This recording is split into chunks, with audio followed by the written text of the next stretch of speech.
Gang, it's been a while since I've done one of these videos on Trollbot Studios. That's right, here we go, 1, 2, 3, and welcome today to another episode of the Hall of Menaces.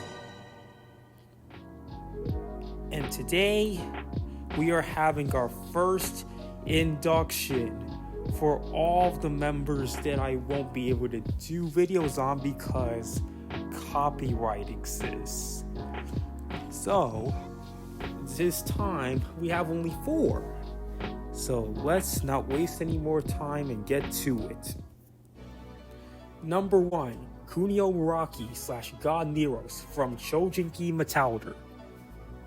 Number 2, Great Professor Bias from Shouju Sentai Liveman. Number 3, Amandra Commandra / Oldna Poseidou from Heavy Metal L Game. And number 4, Galactic Super Beast Volgire from Chikyu Sentai 5-Man. Anyways, we have our 5th inductee that we are actually doing a video on. That inductee being the Master of Kung Fu and the greatest rapper of this generation, the first and only one to receive a Pulitzer Prize in music, and the first member of the Hall of Menaces to be a real person. That man is Kendrick Lamar Duckworth. So let's get into it, shall we? Exhibit A. Alright, ladies and gentlemen, let's start with Exhibit A. Drake Pre-Mortem. So this is only going to cover the Kendrick and Drake beef. So Kendrick collabed with Future and Metro Boomin to release the song Like That. And it was awesome. But before that, J. Cole notably spit some bars on the song. Those bars talking about the big 3 of rap: himself, Drake, and Kendrick. And he was talking about the big 3 as a league and more to unify the warring powers. But Kendrick responded to this, denying the big 3 and claiming it's just him at the top, then everybody else. Drake, having a reputation to take things personally, decided to initiate the beef with push-ups. And on the song, the most notable line was not towards Kendrick, but towards Metro Boomin, telling him to make some drums. I should honestly put Metro Boomin on the Hall of Menaces because he indeed made some drums, those drums being BBL Drizzy. And he basically said, now even you can roast Drake from the comfort of your own home. And when you have people in Japan roasting you, that's when you know you done messed up somewhere. On the same day as Push-Up's official release, Drake also dropped the tailor-made freestyle. This video would be 10 hours long if it was just me moaning about how bad that was. So, we were left to wait for weeks until at the end of March, when Kendrick told Drake to not tell any lies about him and he won't tell truths about Drake. In Euphoria. Honestly, this is one of the most praised diss tracks in the entire catalog.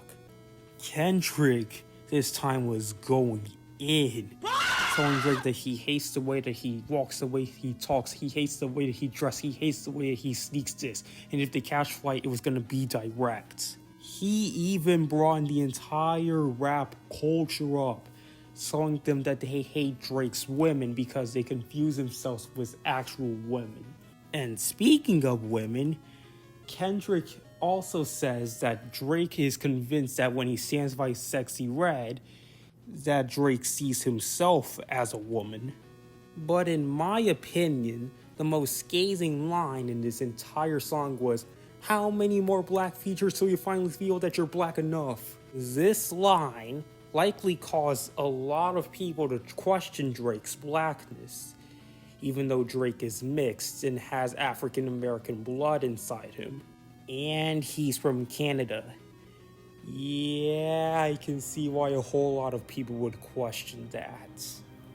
A couple of days later, Kendrick dropped 616 in LA. This song was actually pretty good and is among one of the more forgotten pieces in this entire feud. This more served as a warning piece, but everyone knows Drake does not listen to warnings. So, the same day as 616 LA, Drake dropped Family Matters. And the most notable part of it is a music video which showed Drake crushing the van from Good Kid in Mad City. The track was okay in my opinion, although quite disjointed. It felt a bit too all over the place for my taste. The most notable lines is that Drake alleges that Dave Free, Kendrick's manager, is actually the father of Kendrick's child, and that Kendrick got physical with his wife in a hotel room during one concert. This track was Drake's red button, but as we will see, it simply fell into the ocean. And here's a bit of foreshadowing. In Euphoria, Kendrick talks about having a sun race and that Drake cannot relate to it in the lines, waking him up, no, nothing about that, then telling him to pray, no, nothing about that, and much more. Despite this, Drake fans celebrated this track, thinking that the beef was over for like 14 minutes because Exhibit B happened. We already know we are in Exhibit B, Drake post-mortem. That moment, 40 minutes later, Kendrick delivered a lethal blow with Meet the Grams. Dear Adonis, I'm sorry that man is your father. Let me be honest. It takes a man to be a man. Your dad is not responsive. And the rest was history. Many streamers were shocked and puzzled. The fact that these two tracks released so close to each other. Some streamers had yet to even upload their Family Matters video. This track was the first true exposure I had to real hatred. Like, this track confirmed to me that Kendrick really hates Drake. Like, where do I even start? First off, the first three verses are Kendrick addressing Drake's family. First his son, and basically raising Drake's son for him. Then his parents, informing them of what a bad person they raised. And finally, the verse that changed everything, Drake's supposed hidden daughter, that is supposed to be even older than Adonis. And I have to give some credit to Drake for this track even happening, since he walked right into it, knowing full well what happened with Pusha T when he released the story of Adidon, exposing Drake's first hidden child, Adonis, to the world. If Drake admits that he's hiding another child, then it should clear anyone's doubts that Kendrick won the beef. But skirting through that, the final verse is addressed at Drake, basically Kendrick telling him off for his character, how he conducts himself, what he's done to his children, and so much more.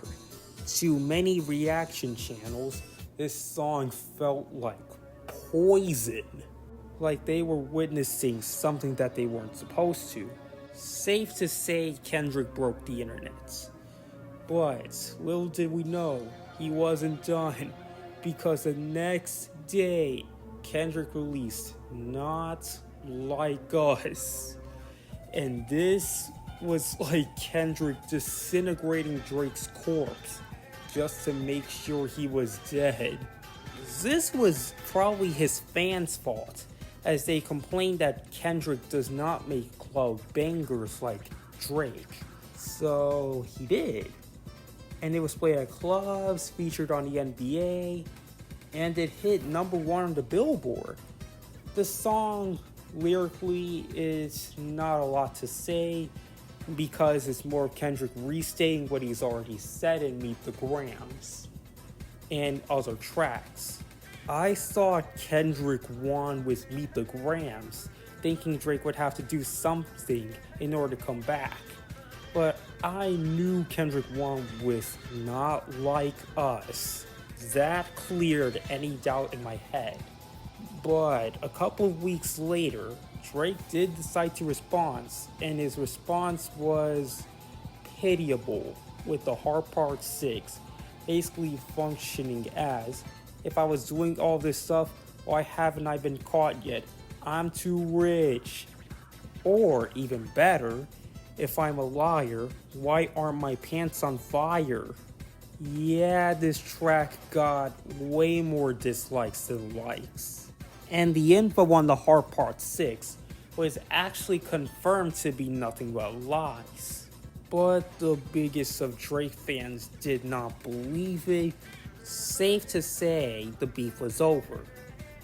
And then Kendrick decided to host a concert called Ken and Friends, where he performed a lot of his songs. Obviously not Meet the Grams, but he played Not Like Us 6 times.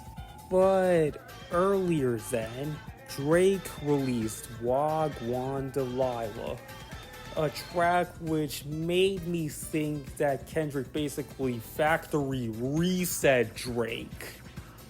And also J. Cole, because he dropped the song Grippy. Both of these songs were horrible. I mean, Drake's was laughably bad, but J. Cole's was just bland. And J. Cole actually backed out of the rap beef before it even took off. Made the best decision of his career and still release this? Come on, bro. I expected better. Drake also released a collab with Sexy Red. And it's Sexy Red, so you already know it's garbage. But for real, Drake airlifted this track.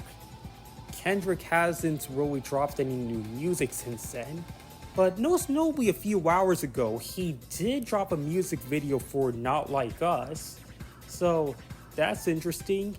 And some of the clips from Not Like Us were actually taken from fan recordings of the song. So, does Kendrick get to sit with the Hall of Menaces? Yes. From basically exposing Drake's true character to the world to absolutely clotheslining him in the rap beef. And did I mention the upload schedule? Kendrick deserves the crown as the first real person to be inducted in the Hall of Menaces. And so with the milestone reached, next time I will be talking about how this channel was even made. So in the meantime, later fools!